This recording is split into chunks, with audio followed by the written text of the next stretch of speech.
In this video, I'm gonna be walking through how to do a hard refresh in Google Chrome, Firefox and Internet Explorer browser.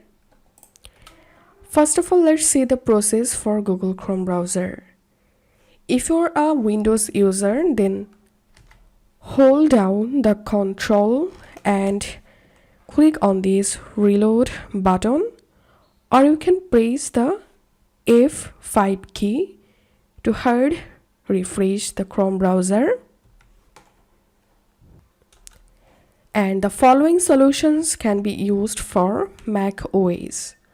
Hold Shift and click the reload button to hard refresh in Chrome browser.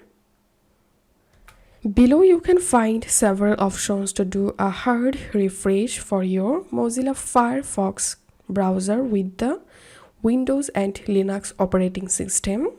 And if you use Internet Explorer, these alternatives should be suitable for you. And this is how you'll be able to do a hard refresh in Chrome, Firefox and Internet Explorer. If you find this video helpful, don't forget to subscribe How to 1 Minute. See you in the next video.